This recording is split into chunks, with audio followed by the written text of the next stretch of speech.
Queria falar com os nossos comentaristas, o José Maria Trindade em Brasília, Diogo Schelp aqui em São Paulo, o Daúde, a respeito dessa pesquisa que saiu do Poder Data, que aponta Lula ganhando aí com 21% dos eleitores que votaram em Bolsonaro. Eu não sei se vocês estão acompanhando essa movimentação, inclusive de acordo com essa pesquisa. Eu estou puxando até o texto aqui, porque o TP deu uma travada e eu tinha pedido, de acordo com o levantamento, agora voltou, gente. De acordo com o levantamento, se as eleições fossem hoje, o atual presidente contaria com 54% dos eleitores que teve no segundo turno de 2018. Já o ex-ministro Sérgio Moro herdaria por 10% dos votos do presidente e 7% dos eleitores disseram que votariam em branco ou nulo. Os dados da pesquisa foram coletados entre os dias 31 de janeiro e 1º de fevereiro. Bom, Diogo Schelp, essa vai ser aquela eleição que nós vamos votar por exclusão, ou seja, eu vou, não, esse aqui eu não gosto, esse também não gosto, vou votar no outro porque é a melhor opção? Com certeza, William. No Brasil, uma das características, e eu acredito que isso nem seja uma exclusividade do Brasil, os eleitores muitas vezes votam na pessoa e não necessariamente no projeto ou na ideologia ou nas características partidárias. Acho que em 2018 havia toda uma questão de antipetismo, mas também havia uma conexão, uma identificação, digamos assim, de muitos eleitores com o candidato Jair Bolsonaro. Assim como naquela ocasião, muitas pessoas que no passado haviam votado no PT, muitas vezes por desapontamento, acabaram votando em Bolsonaro. Da mesma forma, dessa vez, há um desapontamento de uma parcela do eleitorado com o que foi o governo Bolsonaro, e essas pessoas, que pelo menos essa parcela que é apontada na pesquisa, tem uma identificação de alguma forma com Lula ou tem alguma memória positiva de Lula como presidente, apesar de toda a roubalheira que a gente viu nos anos subsequentes. Bom, José Maria Trindade, nessa metodologia de exclusão, quem é que ganha votos nisso? Na sua visão, Ciro é um cara que pode arrebatar muitos votos? Não, o Sérgio Moro está na frente. Olha, William, há vários tipos de pesquisa. Eu acredito em pesquisa e não poderia ser diferente, né? A pesquisa é científica, existe um curso superior de estatística que justifica tudo isso que eu estou dizendo.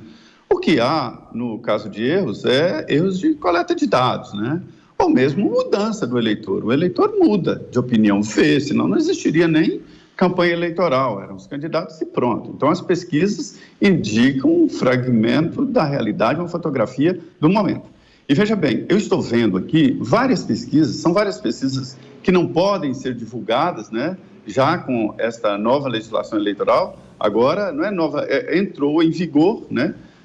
Uma nova norma eleitoral de que, para divulgar pesquisas, é preciso registrá-las, em primeiro lugar, no Tribunal Superior Eleitoral, mostrando o público-alvo, mostrando o método utilizado, explicando a própria pesquisa, né? Começamos agora nessa fase. E pesquisa antes definia voto, e agora define até candidato. Candidato vai ali saber se será ou não mesmo candidato com base em pesquisa, para se ter uma ideia. Então, muda não só o voto, mas muda também candidatos. E essas outras pesquisas, elas querem saber, assim, se eu, candidato, deputado ou governador, me aliar ao ex-presidente Lula ou me aliar ao presidente Jair Bolsonaro, eu perco o voto ou ganho o voto. Isso tudo é um material de pesquisa, né? E também as qualis, que são as pesquisas qualitativas que mostram o desejo, o anseio do eleitor. Veja como a coisa é complexa demais para dizer, olha, é este o quadro e pronto, está definido. Não é, mas é uma realidade. As pesquisas mostram a realidade e a indicação de que os dois, Bolsonaro e Lula, estão no segundo turno e isso já é muito essa antecipação, né? Então, Daúde, quando o conservador, o bolsonarista olha para esses números, ele não consegue acreditar, porque o que ele vê no dia a dia, por exemplo, do Bolsonaro, quando ele visita qualquer estado, qualquer município, ele é aplaudido, recebido por multidões, mas isso não está aparecendo nas pesquisas. Pelo contrário, mostra Lula que não fez nenhum grande evento, nenhuma grande aparição, onde foi aplaudido pelo público, mas mostra o Lula na frente. E aí o Bolsonaro fala assim, olha, ou tem algum jeito, ou estão perguntando de forma errada, ou tem alguma coisa por trás disso. Como explicar esse reflexo da rua de Bolsonaro que não aparece na pesquisa? William, eu acho que você colocou um ponto importante. Não estão fazendo a pergunta correta, me referindo a essa pergunta especificamente, essa pesquisa especificamente do Poder Data, que diz que 20% daqueles que votaram em Bolsonaro em 2018 não votariam nele. Então, se eu fizer a seguinte pergunta, você concorda com o que o Bolsonaro fala e o que ele está fazendo? É evidente que muitos daqueles que votam no Bolsonaro diria não concordo. Então, isso vai aparecer como sendo um ponto negativo. Agora, não quer dizer que essas pessoas deixariam de votar em Bolsonaro. Esse é um ponto. E o outro ponto, eu acho que pesquisa, eu sou como Zé Maria. Eu acredito em pesquisa, pode ter distorções na forma de perguntar ou não. Elas estão mostrando a necessidade de um diagnóstico por parte do governo. Ele tem que fazer um diagnóstico do que está acontecendo para tentar entender e corrigir rumos, William. Você acha que esse segundo turno já está definido? Que, por exemplo, o ministro-chefe da Casa Civil, Ciro Nogueira, diz que Lula e Bolsonaro estarão no segundo turno em disputa por menor rejeição. Inclusive, ele afirma que o presidente sofre com polarização, mas que o eleitor estará ainda mais afastado do PT. A rejeição ao atual comandante do Brasil é um dos maiores entraves para a campanha. Para Ciro, Bolsonaro tem se dedicado, abre aspas, ao que importa, fecha aspas, ao invés de alimentar um clima de instabilidade. Você concorda com ele? Eu acho o seguinte, eu em parte concordo, né? A eleição está polarizada. O presidente Jair Bolsonaro e Luiz Inácio Lula da Silva irão para o segundo turno.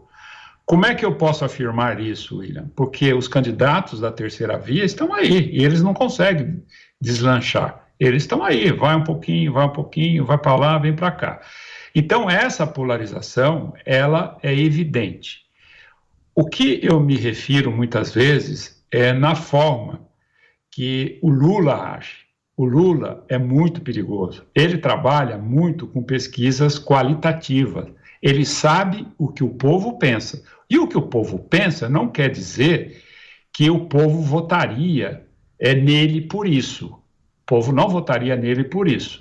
Ele usa essas pesquisas para fazer aquelas palavras, aquelas frases-chave e jogar na população, como ele fez agora com o petróleo. Eu não vou dar lucro para a Petrobras em detrimento da dona de casa, porque o povo está preocupado com o aumento dos combustíveis. Mas daí você inferir que ele vai ganhar a eleição é outra coisa. Agora, que ele vai para o segundo turno com o presidente Jair Bolsonaro, não tenha dúvida que vai. E as chances do Bolsonaro vencê-lo é muito grande. Agora, precisa corrigir algumas coisas.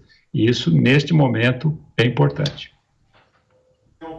Pergunto eu a você agora, aproveitando sobre esse assunto que eu não tinha passado a palavra para você, você acredita na possibilidade de alguém ganhar isso sem um segundo turno?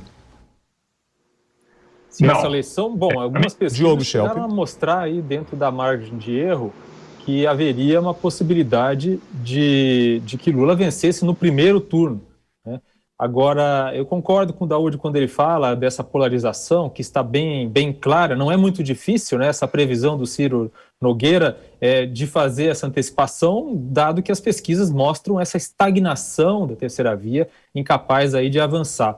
Agora, o que é interessante aí na estratégia, o Daúde falou muito bem sobre essa esperteza política de Lula em explorar o que o eleitorado espera. A gente vê o oposto por parte do presidente Jair Bolsonaro, pensando aqui puramente em estratégia, tá? Bolsonaro foi um deputado federal, um deputado nanico, né? Um deputado do baixo clero. E ele tinha, então, como tal, teve muito sucesso como isso, porque foi eleito diversas vezes como deputado federal, falando por um nicho, né? Por uma minoria, um nicho que se identificava com ele. Como presidente, ele adotou a mesma postura, o que não faz muito sentido. E ele continua falando para uma minoria. Por exemplo, quando ele fala sobre vacinas, ou como quando ele fala sobre outros temas que são muito caros a uma minoria, ele perde a chance de tentar ampliar o público e tentar trazer para si pessoas que poderiam votar nele quando chegar o momento desse enfrentamento, ele versus Lula no segundo turno. Então, eu não sei de que forma ele é assessorado nos bastidores ou se ele simplesmente não escuta os conselhos. Mas o fato é que Bolsonaro, com a estratégia atual, insistindo em falar com uma minoria, terá muito pouca chance de vencer Lula, que é esse animal político, num segundo turno.